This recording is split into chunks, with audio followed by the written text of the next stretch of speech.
Welcome once again to the 2023 Vermont Organics Recycling Summit, organized by the Composting Association of Vermont in partnership with Vermont's Agency of Natural Resources. This year's summit is being held as a kickoff event for International Compost Awareness Week, which starts on May 7th. International Compost Awareness Week is the largest and most comprehensive education initiative of the composting industry. And this year's theme is healthier soil, healthier food, compost. I just want to give a shout out. The poster on the right here on my slide is from a project from UVM students in Dr. Deb Nair's Composting Ecology and Management class. They create posters based on the theme every year, and the full collection is showcased on CAV's website at compostingvermont.org/VORS. And each image on the website, if you click on it, then includes the students' full story about their inspiration for the poster that they created. I'd like to also just take a minute to thank our fabulous sponsors who allow us to put this full week's program on free of cost to participants, which is a really great way of increasing participation and access to the content. These include Community Bank, Eco Products, Nature Cycle, Vegware, Vermont Natural Ag Products, Addison County Solid Waste Management District, AgriLab Technologies, the Vermont Produce Program from the Agency of Agriculture, Food and Markets, RMI, and the Vermont Sustainable Jobs Fund. So today we're starting in this session, it's the CAV's project on-farm community-oriented food scrap and agricultural organic residuals management project, and we're just going to jump right in. So we started this project, back in October of 2021 and got a one-year extension. So we're closing in on year 2. Today, we're going to be going over a short project overview, watching a short video. We have 3 of our partner farmers joining us today, and so we'll be hearing from them. And then we're also going to look just briefly at our online toolkit that we're developing as one of the products from this project. So the project goal really is to develop sustainable community-oriented composting sites with our farmer partners to manage food scraps, farm residuals, manures, and other organics. It's funded by USDA Rural Utilities Services grant. And it really grew out of work actually from the Farm to Plate Network's Food Cycle Coalition, which I also chair. And we started thinking about, in meeting Vermont's diversion goals for keeping food scraps and other organic residuals out of our landfill, how can we do this? It's a little bit more straightforward in some of the more populated areas, but in a rural state like Vermont and actually much of New England, as well as the US, honestly, we really realized that we needed to figure out how to incentivize and engage farmers to be part of the project, and really focusing in on the decentralized sort of closed loop systems that benefit communities in terms of providing options for how to keep their food scraps out of the landfill, as well as farmers in terms of being able to provide them the raw feedstocks to make compost so they can feed their soil and in turn continue to grow food. I just want to highlight my co-trainers for this project. I'm one of the trainers working with farmers, providing technical assistance to the farmers, as well as training for community participants. And Kat Buxton and Athena Lee Bradley are my co-trainers. And then we have this fearless project made up of folks from UVM Extension, NRCS, Farm to Plate Network, a Citizens Advisory Committee from New Hampshire, Vermont Agency of Agriculture, Food and Markets, regional planning commissions, Department of Environmental Services in New Hampshire. So all of these folks have been contributing to it and working with us and providing oversight and insight into how to make this project successful.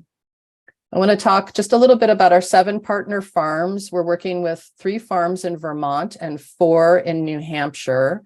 The range in population of their towns is the smallest is 421 people as of the last census data, and the largest is just over 5,800 people. So a pretty big range, but still pretty small rural communities that we're working with here.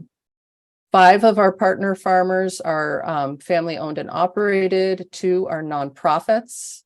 And the majority of our partner farmers had little experience with composting when they started. So there's a couple of exceptions there that you'll be hearing about. But a lot of these folks were really starting with, the basics of recipe development, siting, system choice, how to put all of this together.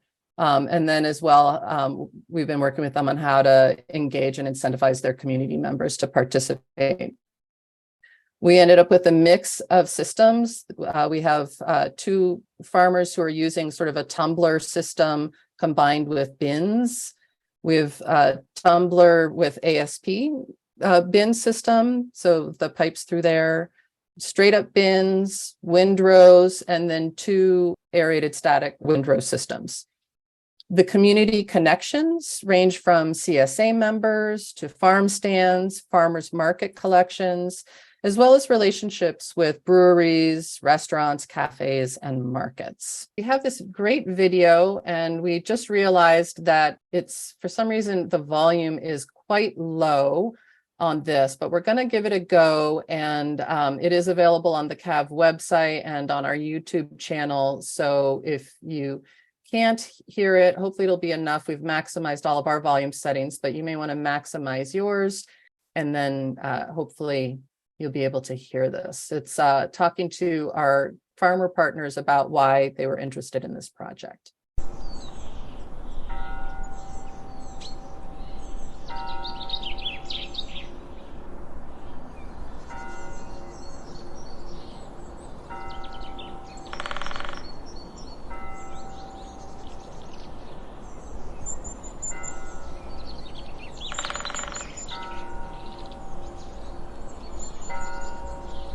Hello there, I'm Ben Tipton, one of the co-owners here on Firefly Farm.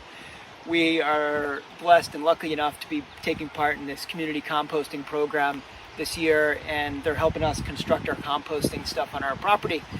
And really what this means to me is that it's a way of keeping the phosphorus, the nitrogen, and the other nutrients here on the farm. So it's a way for us to have people experience that full circle of the cycle of, our plants take nutrients out of the ground, they take them home, they eat them, it nourishes them, and then the scraps come back to us to put back into the ground. So we're really keeping that nitrogen and phosphorus here on the farm instead of letting it wander away. And also it's great to engage the community in what we're doing here, and that they can come out here and see the bin and see it happening and see where their scraps are going and where their food's coming from.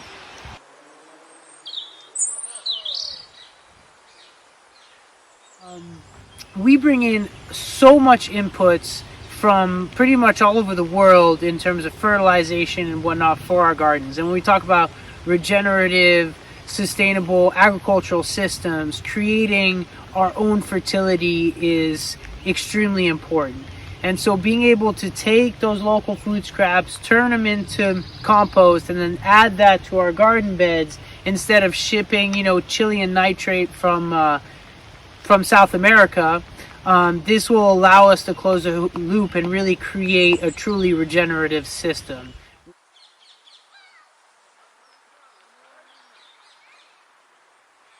Hey, I am Sarah Palmer at Open Woods Farm in Grafton, New Hampshire.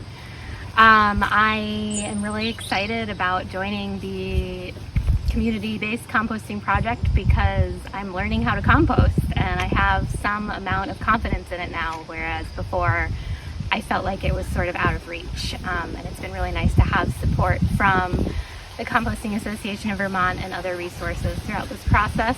And I'm also really excited about involving the community, especially in an underprivileged rural population. We're able to take control of a small part of our lives, which is managing food waste. And it's just really exciting, and it sort of empowers our community a little bit.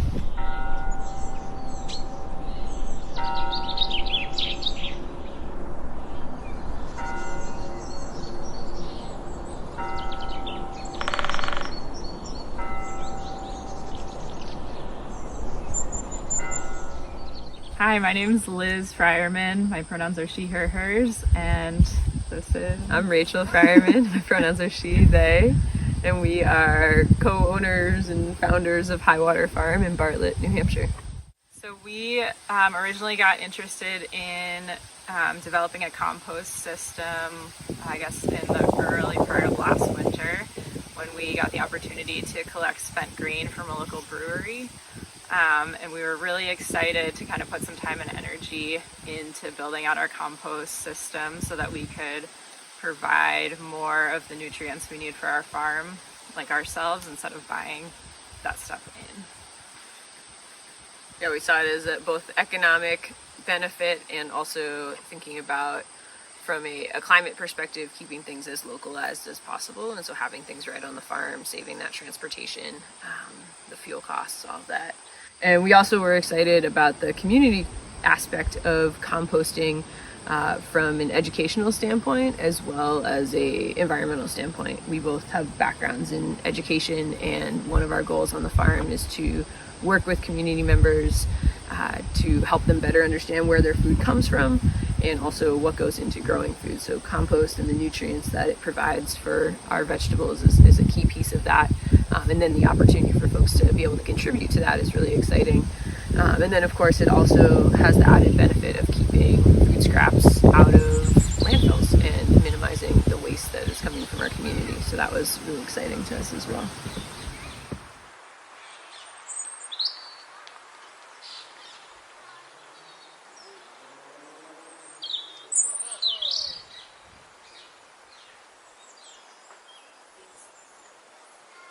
Alright, I'm Dan Kilrain from Worksong Farm. We're a small organic vegetable farm. And we got excited about taking part in this community composting program because, mainly because it closes the loop from our veggies to the soil we're growing them in. And as an added bonus, keeps a lot of food scraps out of the landfill where they don't belong. I mean, compost is the ultimate recycling, so we are happy to take part in that.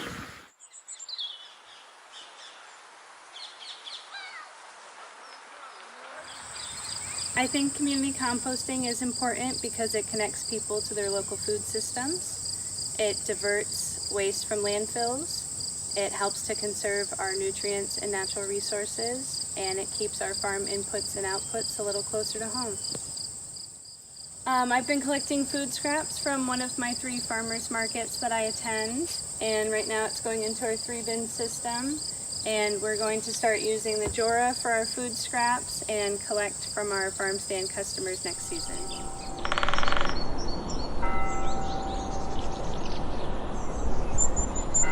Hopefully that was interesting in terms of seeing some of our partner farmers and their farms as well, some of the landscapes that we're working with.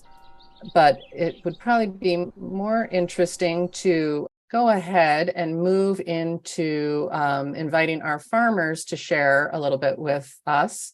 I'd like to invite Liz Fireman to introduce her farm and tell us a little bit about where you were with composting before this project and how it's been, like what your experience has been in terms of integrating it into your farm enterprise or your farming model. Hi, thanks, Natasha. So my name is Liz Fireman. I own and operate Highwater Farm in Bartlett, New Hampshire. So we're right in the White Mountains and on the floodplain of the Saco River. It's a nice location. We have 2 different properties that we farm on. The property where our house is located, which is about half of an acre. And then we also lease a field a short ways away that is a little bit larger of a property. And we grow diversified vegetables as well as some berries like raspberries and blackberries. And we sell at a farmer's market through a small CSA, and we do some wholesale to some local restaurants and bakeries. I would say before this project, we were pretty passive with our composting. We mostly just had a pile of like crop residue that we added our own food scraps into and didn't actively manage at all. And we weren't really using that as a source of nutrients for our farm. right around the time that this project was getting going, we got the opportunity to get some spent grain from a local brewery, and kind of making that connection made me feel like it was a good opportunity, or kind of like the kick that I needed to get a real compost system going, which was like a priority for us. I just hadn't found the time to fit it in. So we started collecting grain from the brewery, and we built a 3-bin system. And this was in November, so it was kind of a tough time to get a compost operation going. You can see the picture where it's snowy and cold and our wood chips were frozen. But we did the best we could, and that was around the time that we met Natasha and started getting involved in this project. So it was really good to get that technical input to kind of figure out more what we were doing. And then in the spring, we started talking about the opportunity, or the option to have CSA members contribute food scraps, which was something we were really excited about. And I would say last year we had maybe about 10 CSA members contributing food scraps. So we'd fill up a big trash can once a week with all of their collected food scraps. And we also got one of the Jora tumblers through this project. So the food scraps would go directly into the Jora and then get mixed with the spent grain in our 3-bin system. And partway through last season, we built a new bin system with a passive aeration. So we put the pipes in just to help speed up the process and make it a little less work for ourselves. And we also collect food scraps from some neighbors and local community members, as well as from a school that my wife works at. I'd say all in all, it's been like probably easier than I expected to integrate that amount of work into our operation. Mostly it's just like, getting the food scraps to the composting site. And then occasionally we turn the bins and spread the compost, but it doesn't actually feel like it's adding that much more of a work burden, which is for us like a big consideration, since our time and labor is one of our most limiting factors. And it's been really nice. Last fall, we ended up with 2 finished bins of compost, which we spread on a site for a new high tunnel that we're putting up currently. So that was the first time that we actually used some of the finished compost. And that felt really good to have, to be adding our own nutrients and not have to truck it in from somewhere else. And I'm hoping that this spring, as we're planting out our leased field, we'll be able to primarily just use compost that we've created. So that feels really nice to see that financial incentive, as well as like the kind of the more ideological. So yeah, I think that's all Great. for them. Thanks so much, Liz. Yeah. And I didn't see Dan join. Dan Kilrain was one of, and his wife Abby are another of our New Hampshire farms, Worksong Farm, and they aim to grow healthy, delicious food for their local community and strive for sustainability in every way. And so they're really focused on local community and not only growing food and extending their farm out, but they also have partnerships with their local food pantries and soup kitchens to get anything that is left over, or that they can, additional shares into their local charitable food system.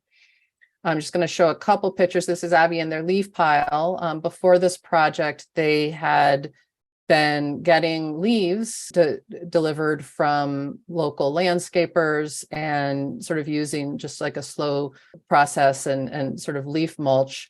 And then this was their pile where they were, managing essentially, primarily not so much post-consumer food scraps or their food scraps, but field residue. So things left over that didn't get harvested.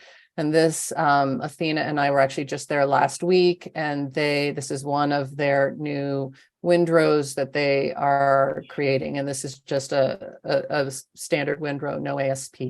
And they're getting their temperatures up. They've added in manures and are figuring out how to how to really keep their temperatures up. Well, with turning, he has a big tractor, but not without onerous management, I guess I would say. They collect from CSA members, and they also go to farmers markets and collect from farmers markets and bring back the food scraps and integrate them there. And we'll show, there's some more pictures of their systems in future slides.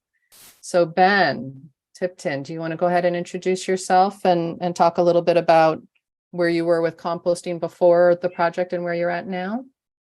Yeah, so thanks for having me on this panel.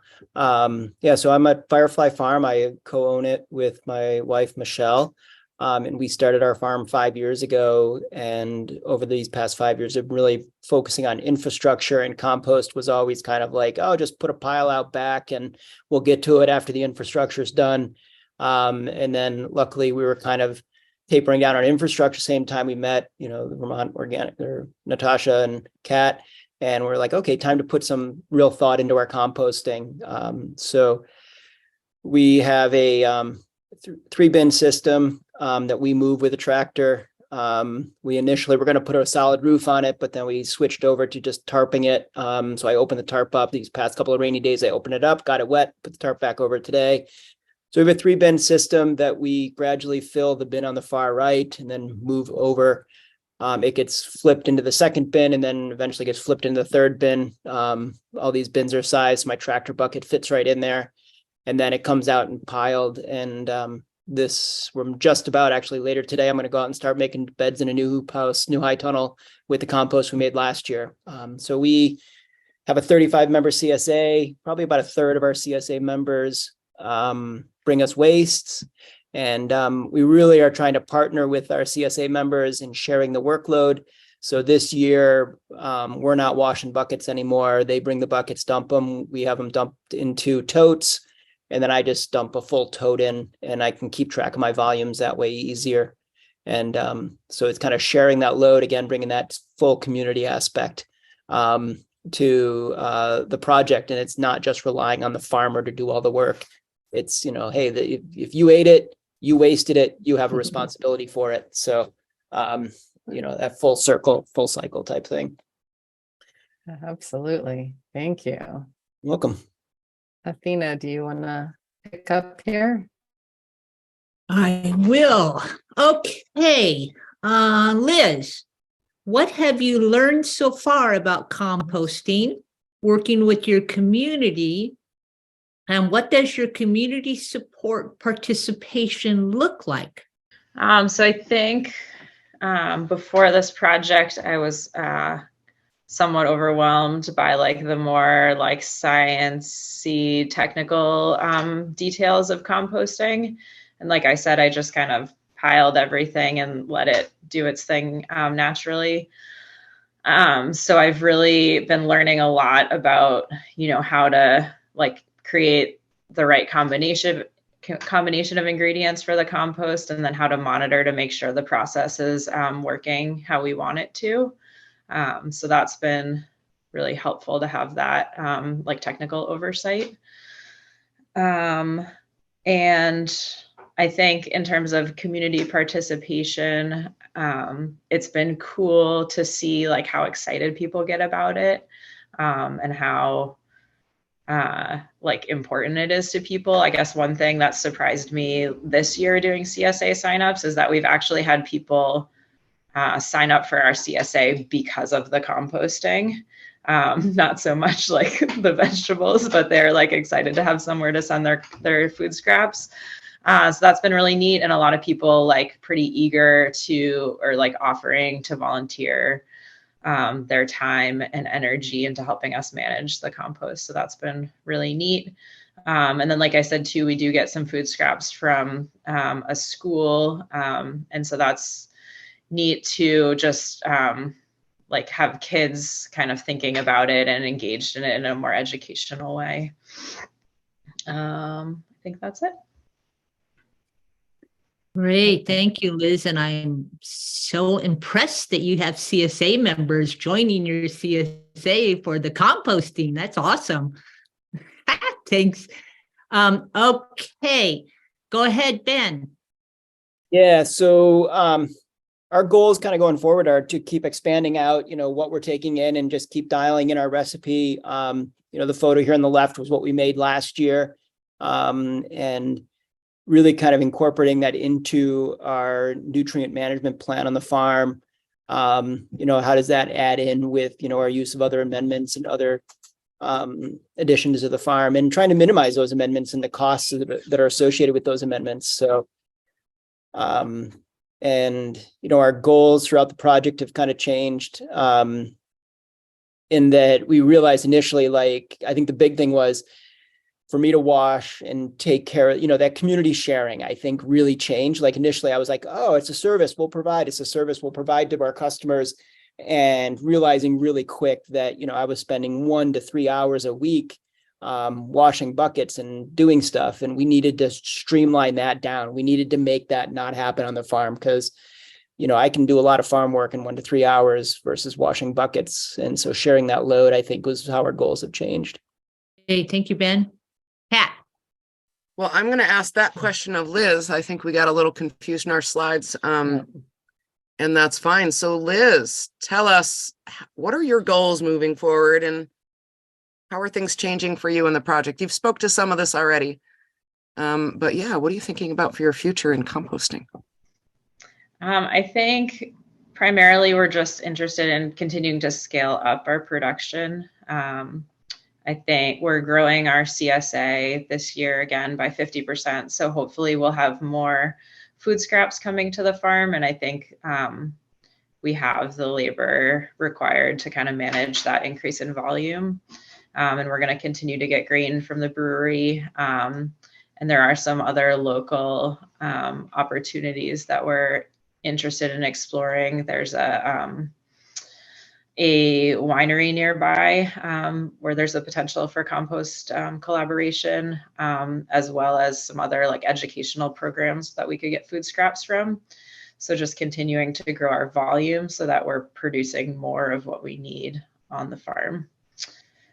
Great. And I'll just chime in for Dan, and apologies about the slides. I think with Dan being there, we got a little out of sync, but one of the things that we've been talking to Dan about, his town in Hopkinton is actually very interested in him doing more and more and more with the taking food scraps. And that's great. And while one of the things that we've really been stressing in this project is for farmers to be empowered to define their own community and to engage in food scrap diversion and composting on their farm at a scale that is doable for them. And so we may be participating in some community meetings and figuring out if they can actually, he might actually then extend some of what he's been learning about compost to their transfer station folks, and helping find other avenues for food scrap diversion in their town. And so it is interesting, they're getting a lot of publicity, and a lot of folks are starting to pay attention and wanting, sort of like Liz said, maybe wanting to, have CSA members or purchase produce from the farm at farmers markets, but there's also this real drive and this community need to find an outlet that's not a landfill for managing their organic residuals. And so what does that look like, right? So there's, I think all of the farmers we're working with have a goal of producing enough compost for their fields and maybe starting some new fields that would need a little bit of extra attention for soil health, but really also understanding and being empowered to say okay, this is more than we can handle and do all of our other farming activities. What are some other opportunities for our community to still do this good work?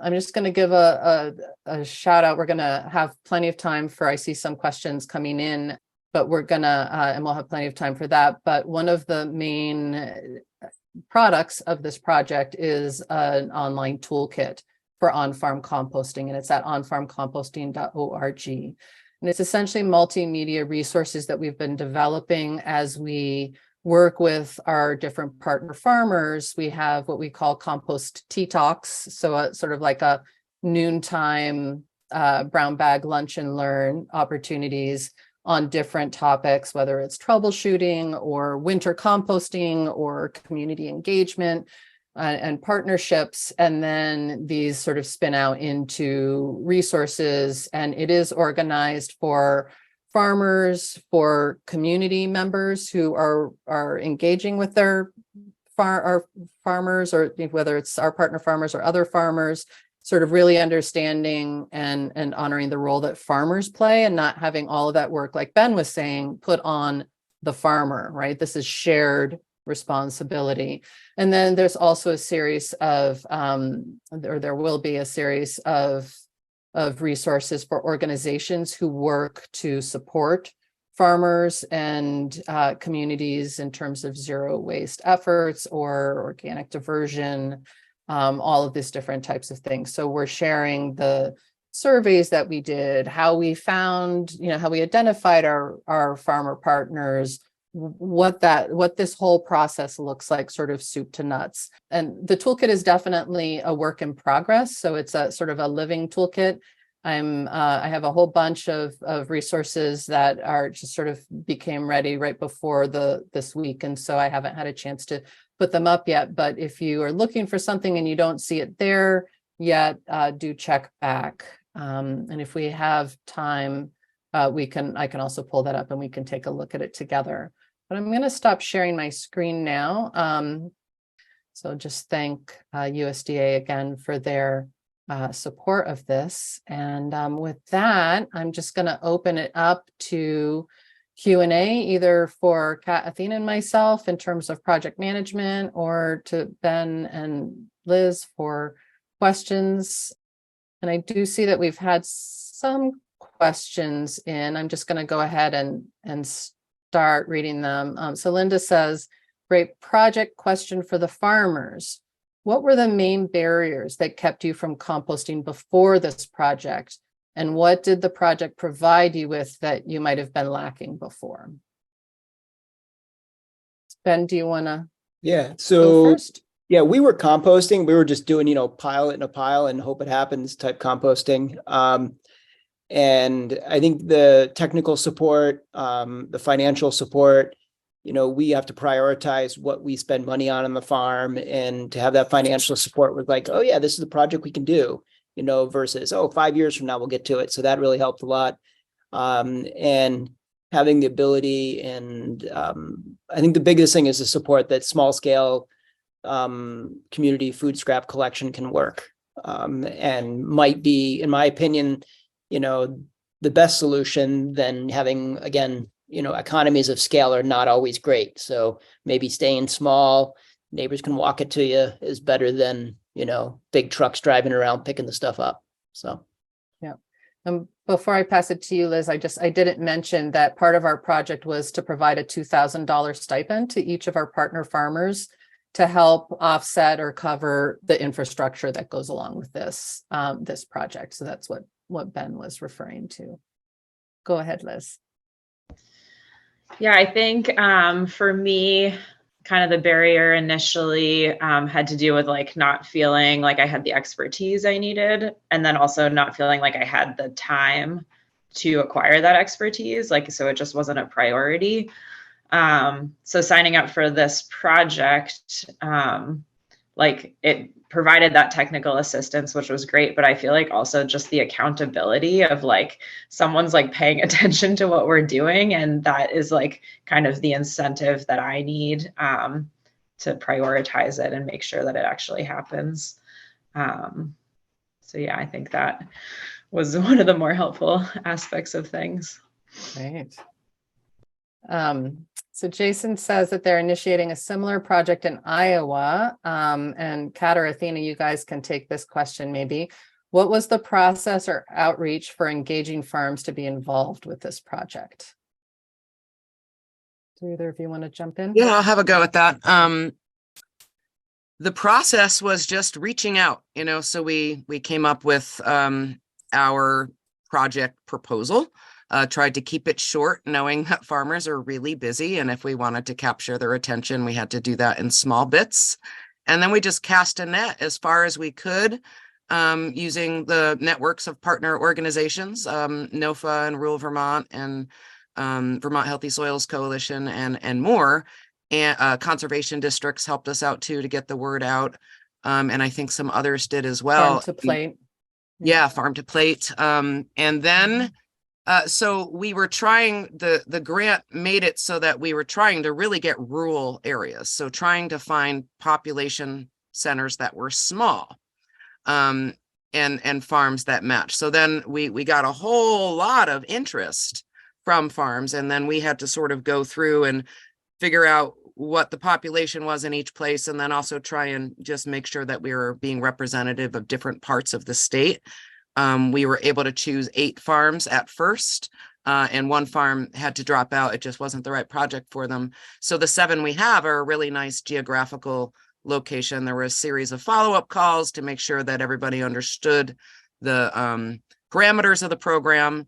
And that's really how we did the outreach. And then along the way, I think Natasha has alluded to this, that one of our major roles is just helping our farmers find a system that works within their family and farm and lifestyle systems. And that's the most important thing, to have it work for you.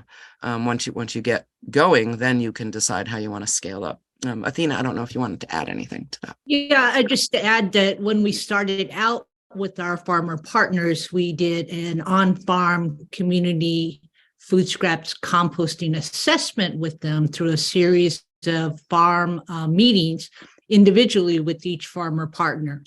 And that was really informative so that all of us could think about their farm and their business plan for their farm, and how the role of composting and collection, food scraps collection, would play into their ultimate goals for their farm. And so we continued that process for about a month through 3 meetings, I think we have with each of the farms. And then that's been ongoing through the technical assistance and site visits with all the farms, and getting to know each other and providing on-farm technical assistance, and then also doing the tea talks and meeting with everybody via phone and also email. Great, Okay. thank you. So this is again back for Ben and Liz, do you have any problems with contaminated food scraps like the PLU or fruit stickers? And Liz, go ahead. Why don't you start us off this time?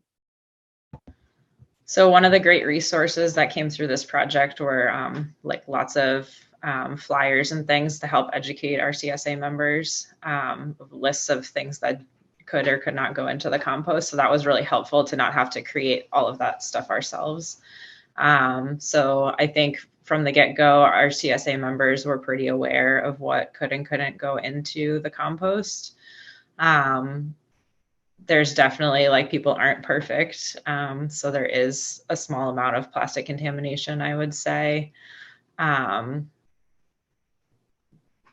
we do our best to deal with that. I would say an interesting thing that happened last year is we had some participants who English wasn't a first language for.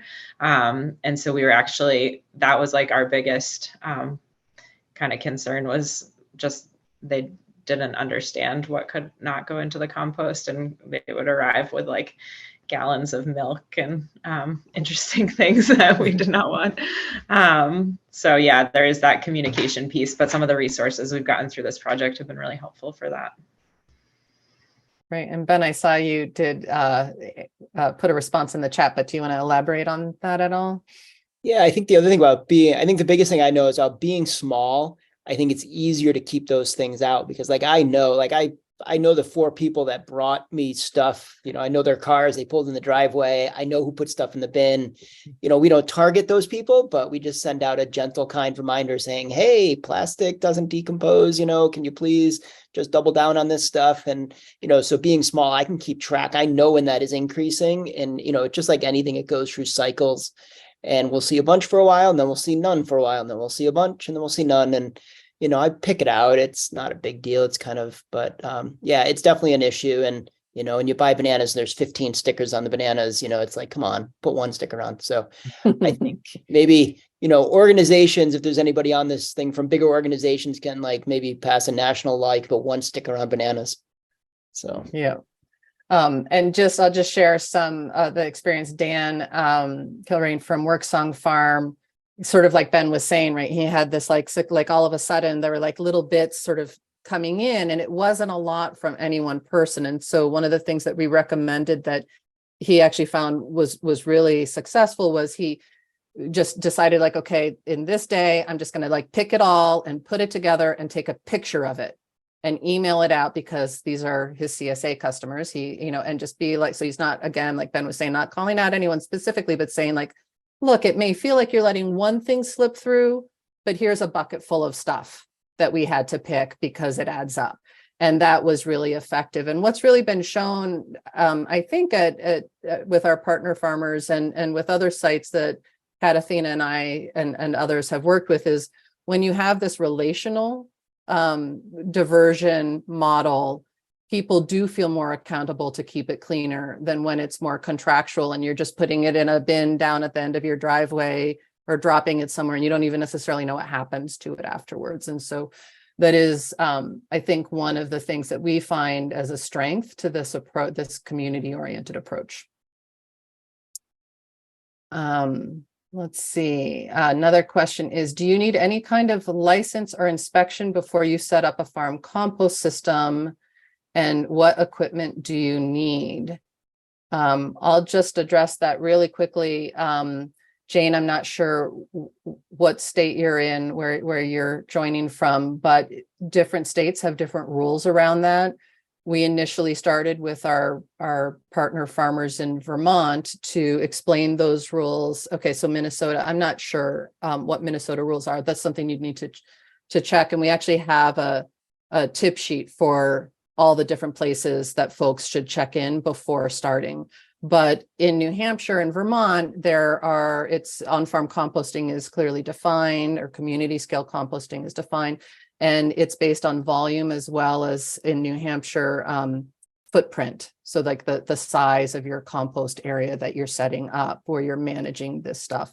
And if you're below that sort of, square footage and the volume that you're bringing in, then you're exempt from certain permits. But that doesn't necessarily mean that you don't run up against zoning issues or other things. And for Vermont, the Food Cycle Coalition actually put together a regulatory guide for on-farm composting. This is a moving target because a lot of states are getting engaged in this. So I just recommend that you check with your local folks.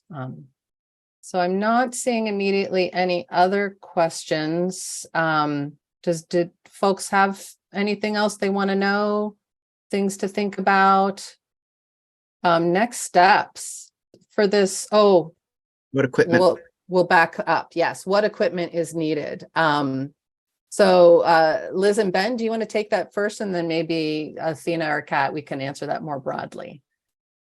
Yeah, I can go. I think the equipment depends on what, using what you already have. We do some forestry work. So we already had a tractor for flipping and stuff like that. And, we use the tractors out often. We try to use as little as possible, but it's there. It's a resource we already have. So I see other people using like tumblers. And I think if your resources, I think that's the first step to determining what equipment you need is what time do you have? What resources do you have? What's your physical capability? Are you, physically able to flip or not? I mean, my 20-year-old son definitely can flip more compost in an hour than I can at 53. So, what resources do you have? Look at what you have. Look at your space, your siting. We're on a hill farm, so we actually had to level an area and stuff like that. And then, we just purchased local cedar wood to build our compost bins. And we have some technical skills to build, so we use those. But yeah, really tap into what you have. And then, you can buy all the fancy equipment, but it's not that fancy. So, keep it simple as you can and do what works for your location. Liz, do you want to chime in? Sure, yeah. I think one of the first things we purchased was a large thermometer, which is really helpful for monitoring the process. And then for the food scrap collection, we purchased 5-gallon buckets to give to participants who wanted to give us food scraps. And then we built our bin system just out of pallets with a little bit of lumber. And we did buy PVC pipe to do the passive aeration. And then we did decide to go with the tumbler, the Jora tumbler, kind of through the recommendation of Natasha and Athena to help speed up the food scrap composting. And we also are in a pretty like rural area where animals were a little bit of a concern. So having the food scrap portion of our compost like in a contained unit where we could be like less worried about animals getting into that. So pretty minimal, like Ben said, which is nice. Liz, a quick follow-up question. How do you like the Jora? Linda wants to know. It's great. It's like pretty hands-off. We maybe once a week add food scraps to it and give it a couple of spins. And then it probably takes us close to a month to fill up one side. The one tricky part that we've had is trying to like find the right equipment to fit underneath it to empty it efficiently. So we do need to purchase some sort of garden cart that fits better underneath the doors. Right now our wheelbarrow doesn't quite work. But I'd say, yeah, it's a really smooth system and just helps speed up the process for us. Great, thanks. Just Yeah, going like- back to the, I'm sorry, Ben. So as far as buckets go, we did purchase a couple buckets initially, but a great resource for buckets out there, people looking for buckets, delis buy pickles in 5-gallon buckets. And you can get, if you just go around to some delis, there are tons of 5-gallon buckets out there that just get recycled already. And they're a really easy way to get buckets for that. So. I just wanted to recommend that if you're starting out, really do the assessment and go around and see what your needs are and how it's going to fit into your compost plan. And then you can do like, community searching and get your partners, whoever your partners are, and your, where are the resources within your community that you might be able to use and borrow and purchase and put the word out about buckets and carbon sources and all the resources that you will need. Yeah, part of that initial assessment that we did with each of our partners is to understand their goals and make sure that the system that we were recommending fits into how they want to do it, their vision for their compost piece of their farming project, or farming business. So some of our partners are really committed to doing it all by hand. They don't have, tractors. They don't want tractors. They have the human resources to support doing it all by hand, and that's great for them, right? There are systems that you can do, and then of course the equipment for that kind of system is different than a system like if you already have a tractor. It may make sense to go ahead and build a system that utilizes that, but you don't need one or the other to do this kind of project. Kat. Yeah, I just wanted to add to the equipment. I know, Liz, you're using a aerated static pipe, and that sounds really fancy, but folks probably should just know that it's a hard PVC pipe with holes in it that you can put at the bottom of your compost pile, and it helps bring in air as if there's the 20-year-old sun turning the pile for you. So there are these little simple, inexpensive tricks to help bring air into your pile. And I just want to make sure everybody knows that the biggest equipment in a compost pile is actually the recipe of organic materials that you use. And that's the most important thing. You can do amazing compost without a tractor, without a bin, without an aerated static pipe. All you need is a pitchfork and yourself and a good recipe to get it going. So you can get really complicated too. And I think Brian DeRose is on the call. If you want to talk about complicated composting, he's amazing at it. Yeah. And I will say that one of our farmers is using the aerated system, and she has a solar powered blower. And another one of our farmers is planning on, planning on adding that. So it's really about just making making sure that it, whatever you're setting up and however you're managing it matches what your goals are. Yeah. Hey, Brian, do you want to, I see you took your camera off. Do you want to add anything? No, not much. Thank you for the comment. Yeah. We got a lot of background noise raining on a job trailer, but no, very good discussion that I was able to catch, and happy to help anyone that does like assistance on aeration systems. Yeah, so there's that. And then I will just say that one of the future T-Talks, and Brian, while you're on air live, I'm going to put you on the spot. We have a lot of interest in heat recovery capture. And so one of our upcoming T-Talks, I'm hoping to rope you in and maybe Tom Gilbert and some others to show sort of the spectrum of heat capture systems that can be put in for, integrated into aerated compost. So look for that on either announced through the Toolkit or on CAV's Eventbrite page. We'll be having that hopefully soonish, and in the next few months anyway. And a lot of the interest there is that we've been hearing from this project is for heating greenhouses to extend the season, to either get earlier starts or to be able to go further in. And so a lot of interest in that heat capture. So next steps, I think, was also a question. We've actually applied for another USDA grant. We don't know if we got it yet, but the idea with that grant is to continue working with our 7 partners and to add 6 to 8 more partners in the New Hampshire, Vermont, New York area, and to really start creating a community of practice around community-oriented food scrap diversion and composting. And so that is how we see it going. And one of the things that we were really committed to in this project was, there